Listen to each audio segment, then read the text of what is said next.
Assalamualaikum warahmatullahi wabarakatuh.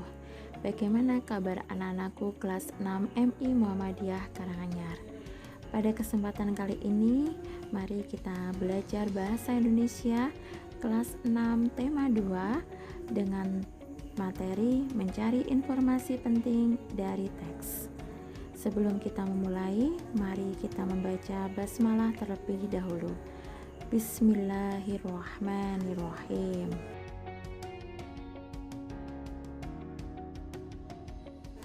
KD yang akan kita pelajari adalah KD 3.4 yang berbunyi menggali informasi penting dari buku sejarah dengan menggunakan aspek apa, di mana, kapan, siapa, mengapa, dan bagaimana.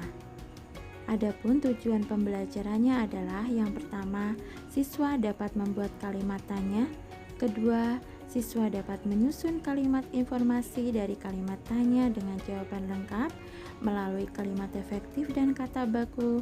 Dan yang ketiga adalah dapat membuat peta pikiran melalui informasi.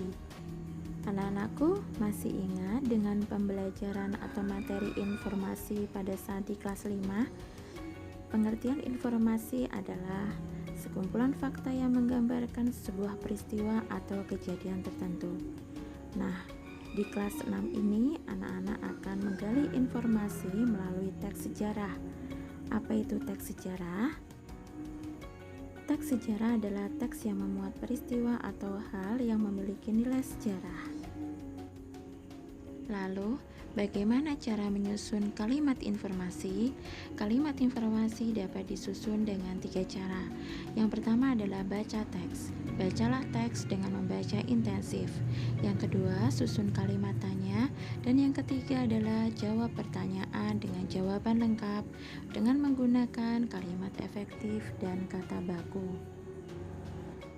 Selanjutnya, kita akan kupas apa yang dimaksud dengan kalimat tanya.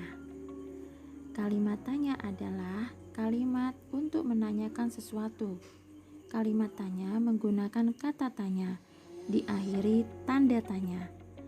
Letak kata tanya opsional atau mana suka, bisa di awal, di tengah, maupun di akhir. Kata tanya boleh ditambah dengan partikel kah, siapakah, di manakah, kapankah, bagaimanakah, dan apakah. Mari kita ingat kembali 5W plus 1H.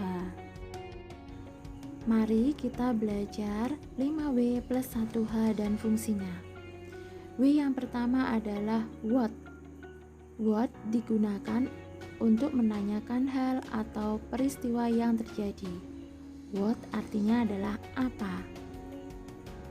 W yang kedua adalah who. Fungsinya adalah untuk menanyakan seseorang atau pelaku yang terlibat dalam peristiwa. W yang ketiga adalah when, yang artinya adalah kapan. Fungsinya adalah untuk menanyakan waktu terjadinya suatu peristiwa. W yang keempat adalah di mana atau where, menanyakan tempat terjadinya suatu peristiwa. Dan W yang kelima adalah why. Fungsinya adalah untuk menanyakan penyebab terjadinya suatu peristiwa. Kata tanya why berarti mengapa. Dan plus 1H yaitu how, bagaimana. Fungsinya adalah untuk menanyakan cara atau proses terjadinya suatu peristiwa. Nah, anak-anakku, setelah kalian mengetahui apa itu kalimat tanya, kemudian apa saja kata tanya dan fungsinya, dalam menyusun kalimat informasi, hendaknya harus menggunakan kalimat efektif. Apa yang dinamakan dengan kalimat efektif? Kalimat efektif adalah kalimat yang memiliki susunan sesuai kaidah bahasa Indonesia yang tercantum dalam PUEB, memuat ejaan dan termasuk kata baku. Apa itu PUEB? PUEB adalah pedoman umum ejaan bahasa Indonesia. Nah, kalimat efektif itu memenuhi atau banyak sekali syarat-syaratnya. Nah, yang kita pelajari pada kali ini hanya satu syarat, yaitu memiliki susunan yang berurutan. Nah, apa yang dimaksud dengan susunan yang berurutan? Dalam sebuah kalimat efektif, hendaknya memenuhi subjek, predikat, objek, dan keterangan. Paling tidak, memiliki subjek dan predikat itu adalah contoh kalimat efektif. Nah, anak-anakku, mari kita kupas bagaimana cara menyusun kalimat efektif sebagai kalimat informasi. Anak-anak bisa membuka Bupena halaman 134. Dan kita sambil belajar menyusun diagram setelah kita membuat daftar pertanyaan. Perhatikan pada slide. Setelah anak-anak membaca teks yang berjudul Sejarah Sang Saka Merah Putih, anak-anak selanjutnya adalah menyusun kalimat tanya dengan menggunakan kata tanya 5W plus 1H. Ibu guru memberikan contoh kata tanya yaitu apa, siapa, dan kapan.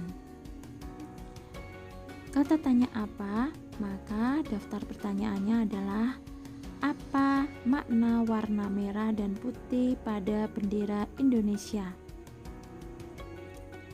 Kemudian kita susun dengan jawaban lengkap. Jawaban lengkapnya adalah kita gunakan kalimat efektif dengan menaruh subjek di depan. Warna merah pada bendera Indonesia bermakna keberanian, sedangkan warna putih bermakna kesucian. Daftar pertanyaan kedua adalah siapa. Kalimat tanyanya adalah siapa nama perwira Jepang yang memberikan kain warna merah dan putih kepada Khairul Basri? Jawaban lengkapnya adalah perwira Jepang bernama Hitoshi Shimizu memberikan kain warna merah dan putih kepada Khairul Basri. Anak-anakku, kalian bisa membuat jawaban lengkap dengan cara menghilangkan kata tanya yang ada pada kalimat tanya yang telah kalian buat. Bisa anak-anak perhatikan bagaimana penyusunan jawaban lengkapnya. Mari kita lihat pada daftar pertanyaan ketiga. Daftar pertanyaan ketiga kita gunakan kata tanya kapan. Kalimat tanya berupa kapan bendera asli Indonesia terakhir dikibarkan di Istana Merdeka? Nah, kita hilangkan kata tanya yang kita gunakan pada kalimat tanya yaitu kapan. Maka, jawaban lengkapnya adalah bendera asli Indonesia terakhir dikibarkan pada 17 Agustus 1967 di Istana Merdeka. Nah, mudah kan untuk membuat informasi? Jadi, kalimat informasi dapat diperoleh dengan cara menjawab jawaban lengkap dari pertanyaan yang telah kita buat. Kita sudah pada akhir pembelajaran.